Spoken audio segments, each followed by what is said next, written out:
Hey everyone, thanks for tuning in to the NetSuite Podcast. I'm Kendall Fisher and I'm usually the one hosting this channel, but on this episode, I've handed the mic over to our content marketing manager, Ian McCue. He's chatting with Blake Thomas, the Chief Operating Officer of Corkcicle, the company making things cool, literally. The company started with in-bottle wine chillers in 2010 and has evolved into insulated tumblers, coffee mugs, coolers, canteens, barware, and everything in between. Thomas takes us on the company's growth journey from independent retail to D2C to big box stores like Target and Bed Bath & Beyond.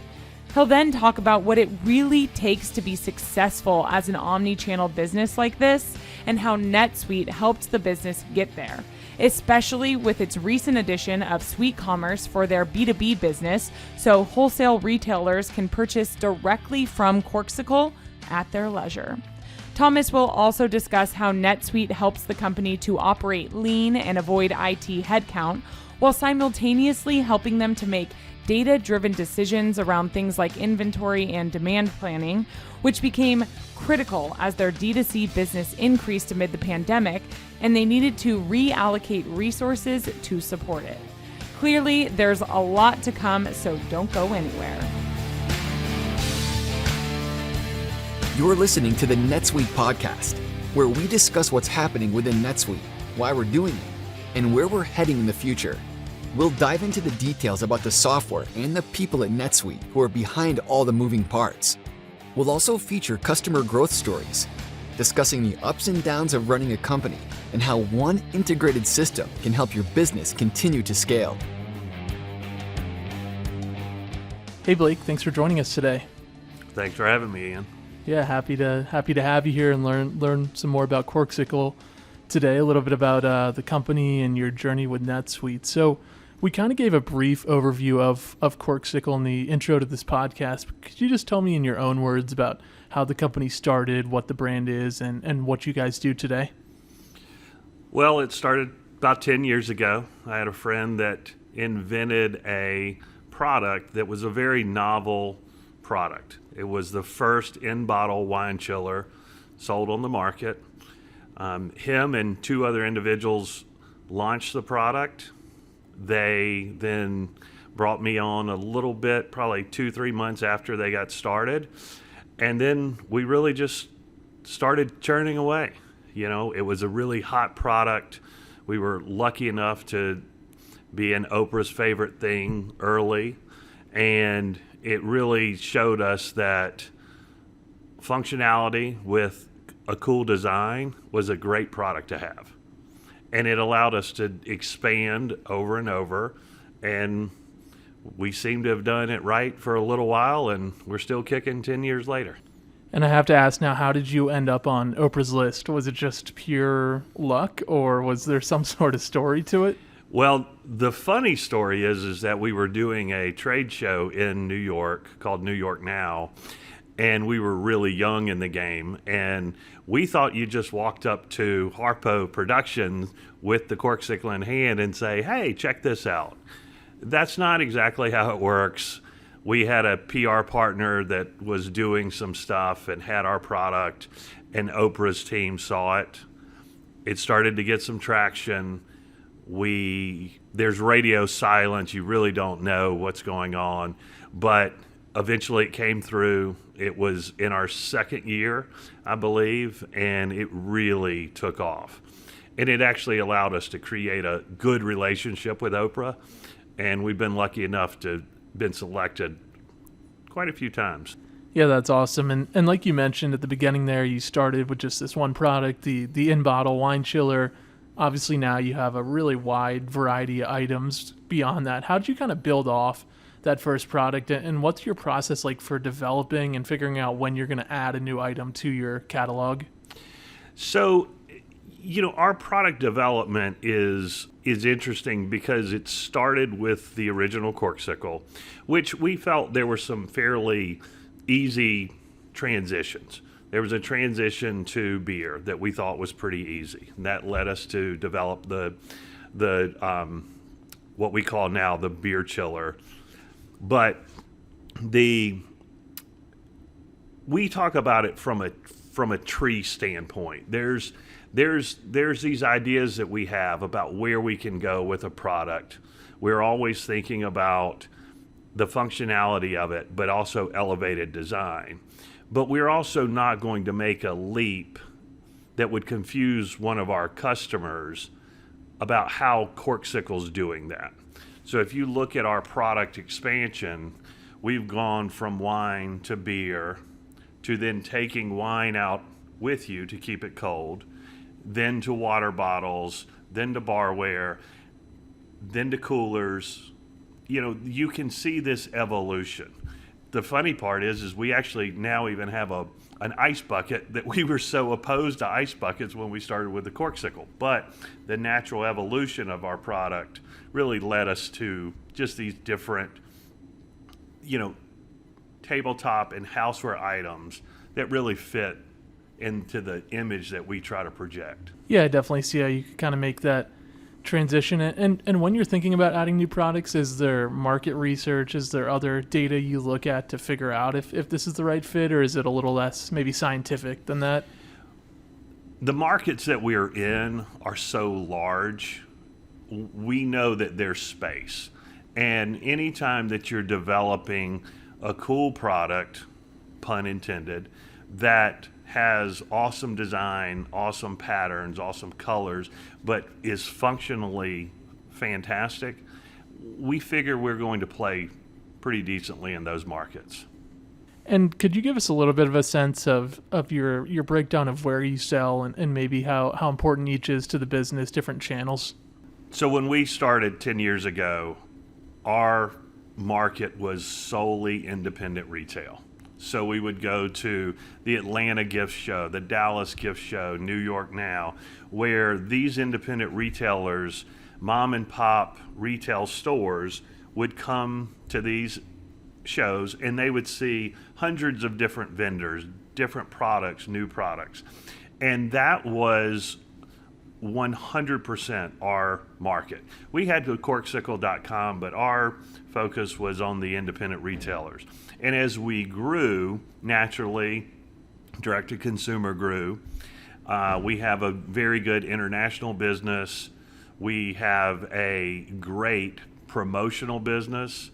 And we've really developed strategic partnerships with some of your larger big boxes. We played with Target some. We're with Bed Bath & Beyond. We obviously deal with Amazon. And so all of those markets are important to us, but all of them have their own kind of niche. You know, the way they do business is a little different. How we go to market with them is different. But, you know, it's been a great evolution from our independent retail base to a very strong direct-to-consumer base, and then growing international presence as well. So was there a reason you started in that independent retail sector and exclusively sold there for a while? That credit needs to go to my partner, Eric Miller.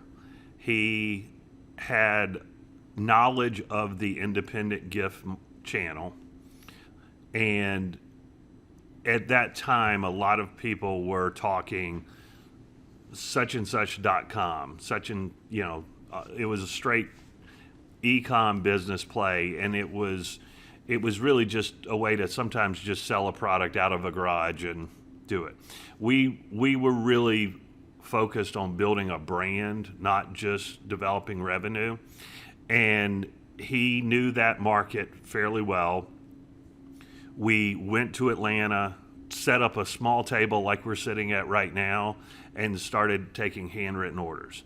And from that, it was a really good model for those retailers because it was a good price point, it was a good margin for them, and we just continued to grow it. And we then used kind of those early building blocks to build our marketing, to build our .com, to expand internationally from starting with that group first.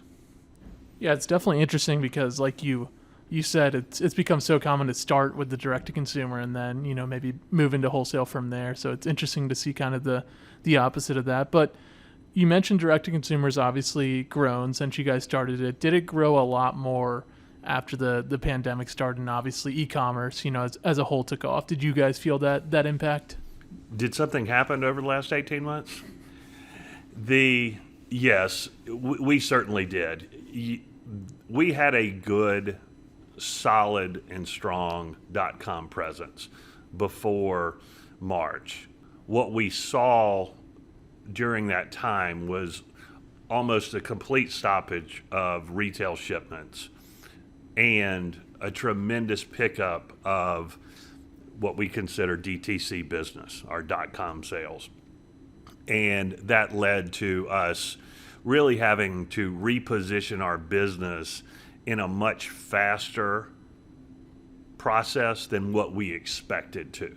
We had one area that was hurting and feeling that pain, and another area that was feeling a different kind of pain because, not to use like hard numbers, but it went from 10 orders a day to 1,000 orders a day. And, being able to reposition your business and pivot, which is probably the second most used word of the pandemic, to be able to supply those orders, to ship those orders, and to maintain your business was definitely some late nights. And did that turn out to just be a temporary trend, the increase in the D2C orders, or has that continued to last up until now? It has continued to last. The benefit is that I think that we continue to see good growth on our .com business, but we are also seeing a great comeback on the retail side. So we're seeing a benefit of both the hard work that we put forth to be able to handle that increase in DTC business, but also having that structure on the wholesale side to be able to fulfill that as well. And I mean, that just adds up to growth, right? If the retail is returning and the DTC has grown quite a bit, then it's just good for the company. That's exactly right. It's never a benefit to see one of your major channels go down at the expense of another, right? So even during that time, we focused on trying to support both businesses. We did that I'm actually very proud of. We did a support your local retailer project during the pandemic where people that were buying online would say, well, this is the store I would usually go to and buy this. And Corkcicle would provide that retailer a credit for the margin that they would have made if that person would have bought it in their store. And it was a great program. It created a benefit both on .com, but also to our retail partners that were struggling. And you mentioned a little bit the challenge, obviously, of going from 10 orders to 1,000 orders, just using that as a metaphor. But, I mean, how did you handle it? What did that take to handle such a drastic change in where your orders are coming from and how they're being fulfilled and all that? Well, I'd like to say that there was no screaming and yelling, but there was definitely some at time. The thing that you find out when you put a lot of pressure on any operation, any sales organization, or any high growth model, you are going to have things that break. And as long as you have a plan as to how to deal with the breakage, then you can adapt and overcome. And that's what we had in place. We had a very clear mindset of areas that needed to be shored up, and we put the resources there by moving them from other places. And so it really led to an environment that allowed us to quickly pick up efficiencies in some areas because we didn't necessarily need to use it in the other area. And the other thing that we found just for us internally, the world was changing so fast, both outside of the company and inside of the company. We really got on a cadence where we started reviewing our decisions every 2-3 weeks. So what looked good 2 weeks ago, does that still look good today? Yeah, I think that was certainly the mindset for a lot of business leaders, having to look at those decisions maybe much more frequently than they used to. And kind of while we're on this topic of change or shifts, how do you think Corkcicle is the same or different as when you joined 10 years ago? I mean, I'm sure obviously everything has changed, but what are some of the things that you think have remained the same about the business over the last decade? Well, I think one thing that I would say about us when we started is we weren't, except for Steven, we weren't really young whippersnappers. Steven was the youngest, and he was in his mid-30s.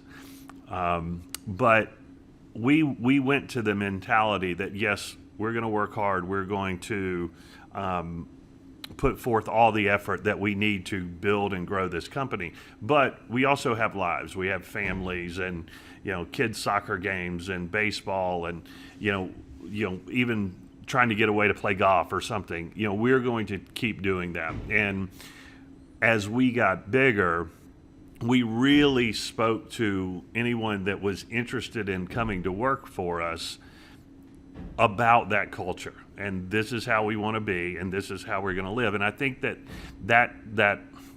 the phrase of culture sometimes gets a little over-talked at times, but I will say we are very, very much, your family comes first, Corkcicles second, and when your family has needs, then Corkcicle is going to be there for you. And I could tell you 100 stories of how we work that way, but that is the thing that really hasn't changed. As we've gotten bigger, we've been able to maintain our culture and bring on people that understand the brand, love the brand, understand what we try to do from a product standpoint, and then brings that all together with that culture. And I think we're really lucky to have what we have right now. So I want to talk a little bit about your kind of growth journey, if you will, and how you've gotten to where you are today. So the first question I have is, you start with these small mom and pop retailers. Obviously, at some point, you start breaking into the bigger name guys. How did you kind of get a voice or catch the attention of some of those bigger brands to get in their doors and get some of that more broader brand awareness?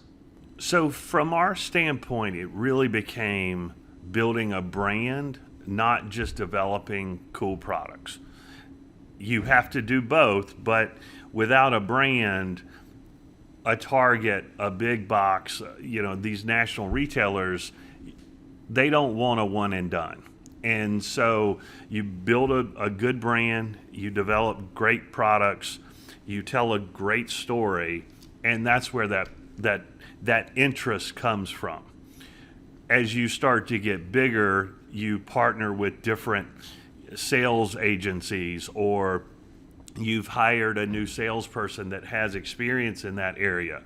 And those individuals work together to help build that relationship with a much larger entity than Corkcicle at the time, or it really even at this point.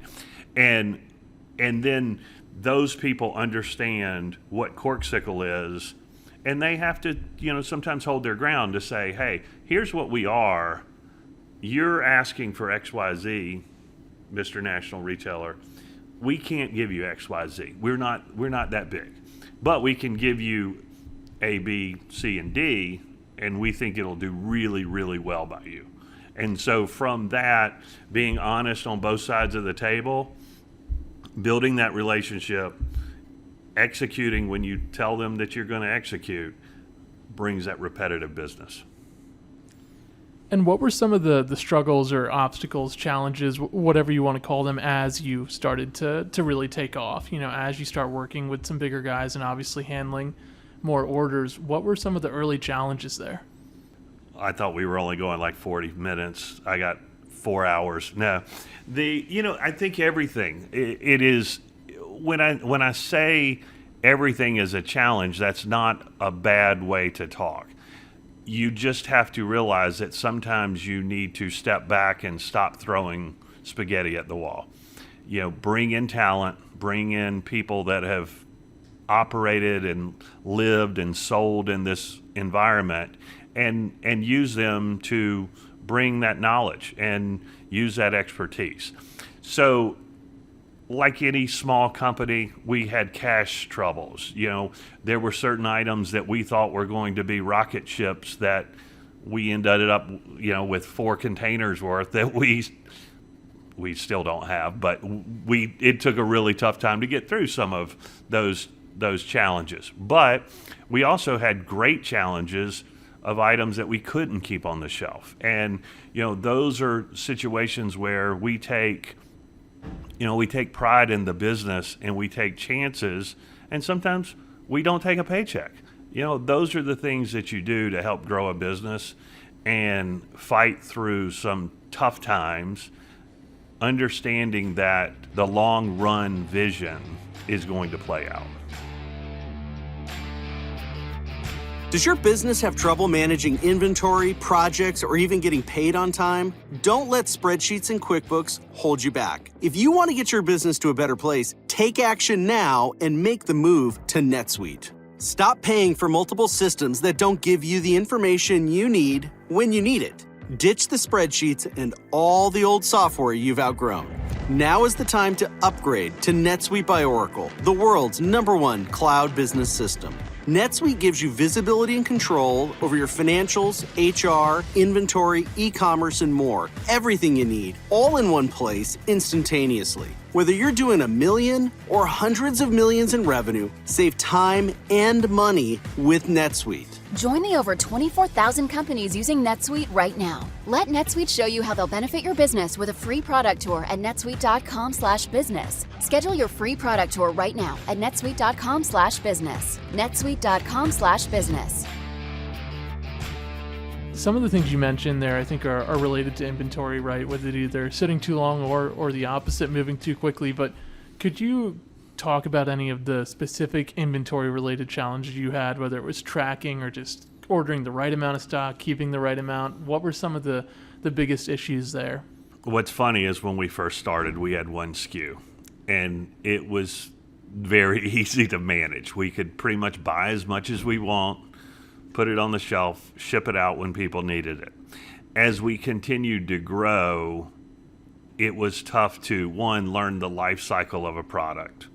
The life cycle of the product obviously has a lot to do with how long you buy the product for, how long you make it, how much you have on the shelf. And then you couple that with a growing business that has increased its SKU count. And then learning those new SKUs and how much they're going to cannibalize another product, or which one's going to be the outlier home run. So we've been through a lot of just various scenarios with that. NetSuite has been a huge benefit for us to be able to put our sales data in, compare that to our current inventory levels, our historical inventory flow, and really get a full picture of where we need to be.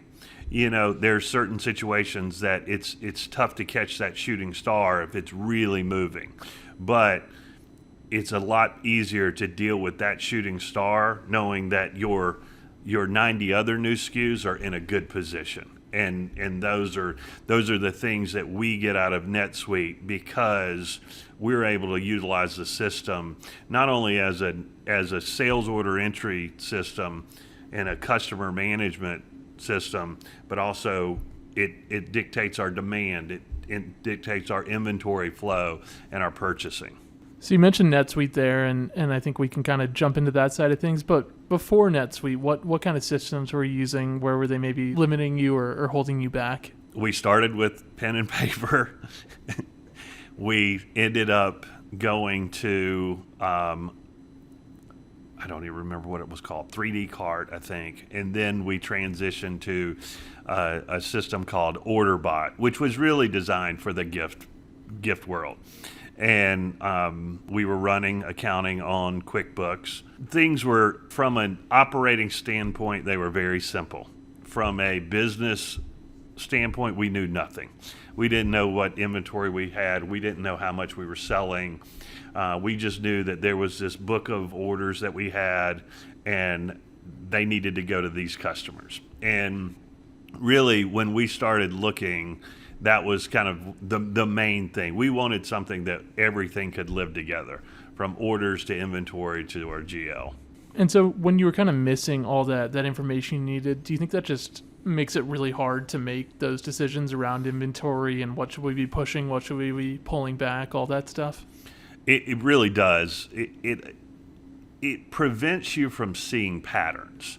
And life, statistically, or when you break it down in your graphs, or you're just putting it into a spreadsheet and you're trying to figure out, did you capture all of this information? How many customers do we have? How many orders did we write? Those are when you're counting on your fingers and toes, that's never going to be a good decision.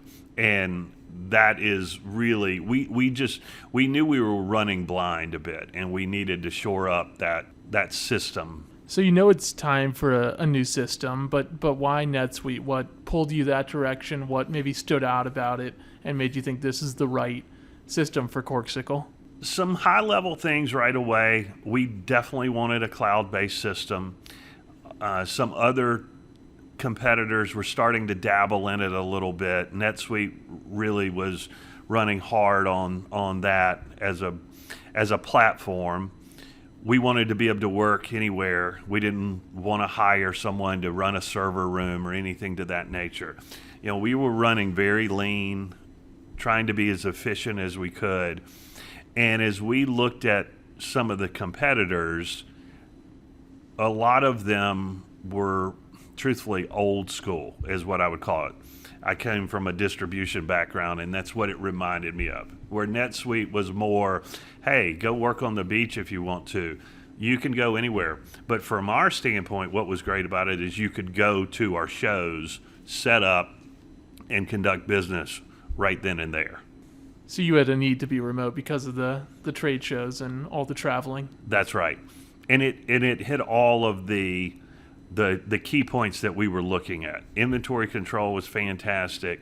The historical information that we would have once we went on it would be great. We liked the structure of how the customers were built, and just little things like that we were really impressed by it. And we did a pretty deep dive of that kind of that competitive landscape, and NetSuite was very, very far and ahead for us. Once you kind of got up and running on NetSuite, start using it every day, where do you feel like you saw the biggest immediate impacts? Where was it like, oh wow, this is so much better than it was before. I finally have this thing I've been wanting to have for years. Well, there was definitely some learning curves with NetSuite. We were a small group. I did not have a system administrator. I was that. And the one thing that I noticed right away, we pushed some historical information into NetSuite. And right out of the box, the canned reports for a new user was great. And once I started to learn how to really use save searches and see the historical information that we'd had the whole time presented in a manner that we could use and make decisions off of, it was a home run for us very quickly. That then led us to really expand. We sort of joked that NetSuite was like the human brain for us for a long time. We were using 10% of it, and then it really started to grow exponentially, and it's really kind of fun, some of the stuff we're doing now. It sounds like it also helped with inventory planning when you talk about the historical data and stuff, figuring out what we should be buying in quantities and stuff like that. Is that kind of what you're referring to? It was a big piece for us. If we didn't have that information, again, we would have continued to place POs. We would have continued to place POs without any real knowledge. And truthfully, there were times that we got into situations where we didn't use the system, that we got bit. And we then restructured a little bit to make NetSuite kind of our center of truth, if you will. And what was in inventory, we were very, very strict about how those transactions flowed, so that we felt very comfortable about our inventory accuracy. We put in the correct information about lead times and the pricing with our vendors so that we knew where those margins were going to come out, and we knew items that we would invest more in because it was a better product for us than something else. And NetSuite allowed us to look at everything in a singular dashboard, split out POs, drive bottom line margin for us, and really invest in the business without it being a dart thrown at a board. So digging into inventory just a little bit more, are there any KPIs or reports around inventory that you think were particularly valuable or useful once you got NetSuite up and running? The original reports that were out there were great right off the bat. Days on hand, turns, your what I would call your standard inventory reportings were great. Those were out of the box. We didn't have to develop anything. We then turned around and, as we expanded, started to build some of our own KPIs, where we're looking at product productivity or sometimes days out of stock that really can be drainers on the business. And that really led us to, at a high level, we break it down for certain people depending on where their day-to-day nitty-gritty life is in NetSuite, versus maybe it's a 10,000-foot level or even a 10-foot level. But it really allows us to build productivity reports, see where the product is going, which market it's really moving in. There are great reports that we use from an inventory standpoint that allows us to see really how are these products doing across our major markets, and why is one higher than the other? And then start to pull those levers to realize, hey, maybe I need more stock in this area. Those are the things that I think NetSuite really allows us to do, is that you can see it at such a detailed level, and then there's so much information behind it. It really allows you to make the right decisions. Yeah, that's certainly great to hear. And I just want to now move on a little bit to the e-commerce side of things. I know you've used NetSuite e-commerce for a little while now. But what do you use it for? What do you use SweetCommerce for, and what have you used it for since you purchased it? Well, as you know, that is a new module for us.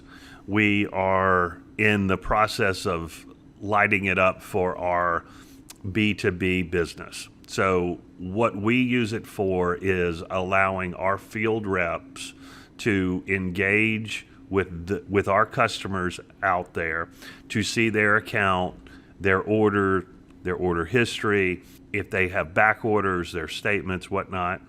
And it also allows the retailer, the customer, to go in and manage their own account. If they want to change their credit card, if they want to update an address, if they want to place an order. These, like anyone, these store owners are working at night doing stuff that they can't do during the day. And we think that provides them a tool to go onto a secure platform, see their history, and place orders without having to get an answer from a rep at 9 o'clock at night or call into our customer service number. So that avenue for us is an expansion off of an older system that was really time to upgrade, and we just felt like it was the right time to make the investment, and we were very excited about it. And was that something customers were asking for in terms of just giving them an e-commerce option on the B2B side? Was that something that you said customers are asking if we can do this, or what kind of triggered you to offer that for your wholesale customers? We definitely had customers asking for it. There is a wide range of technical ability in that base, but where we were really interested in pushing out information was to our field reps. Not to hold a thumb over them or to track them, but to be able to show them, hey, this customer hasn't bought their normal monthly reorder, or here's your target for your forecast for the year, here's how you're trending. we think that pushing information like that to our team, even if they aren't true Corkcicle employees, but they are our partners in the field, we think it is very valuable information. And then to be able to communicate that out and give them tools that in many situations our competitors are not providing, or even non-competitors, but other vendors that are in the marketplace that are not providing that information. We think that that is a better tool, and we think that will bring more positive results from our reps. So it sounds like the B2B site is also a sales enablement tool for your sales force as well, not just for the customers, but also to help your reps.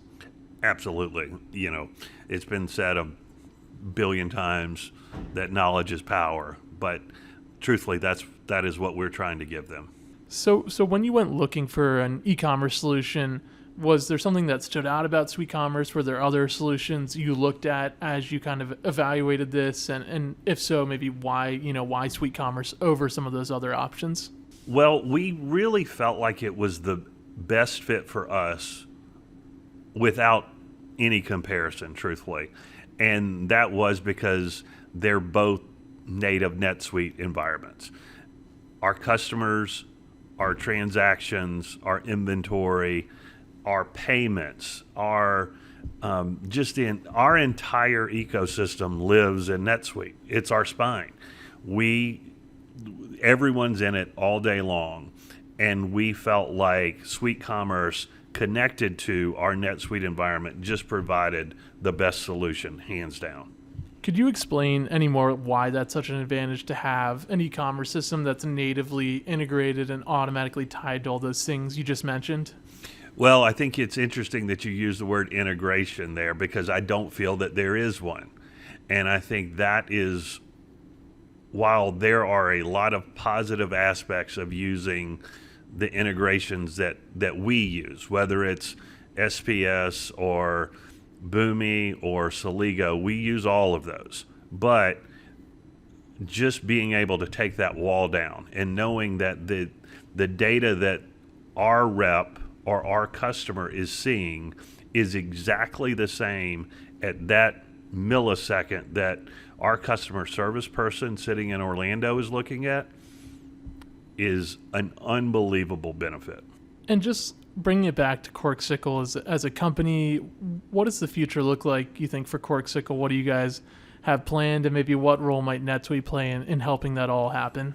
So from our future, we have a lot of plans. We are very strategic on our tactical execution, is what I like to say. And we have a long-term plan about how we're going to get to our dream, if you will. And we have a very solid team that is helping us get there. You know, NetSuite is really part of our team, and it allows us to do a couple of different things. It allows us to customize the system for the needs that we feel we have about tracking data, making decisions, what have you, without painting ourselves into a corner for upgrades and advancements that the NetSuite team is putting forth. To sit in the keynote and hear, talking about the banking module and obviously the expansion of Suite Analytics, these are all things that we either are outsourcing or we know we have a need for. And to hear that, to see that roadmap, to understand the vision, makes me feel very good about the partnership that we've chosen with NetSuite. And to close, Blake, I'll just kind of ask you a more industry-wide question. But Corkcicle seems like a company that has kind of figured out, omnichannel retail and this new retail world that's been happening for a while now. So with that in mind, what would kind of be your number one piece of advice to a retailer that's trying to succeed in this environment today?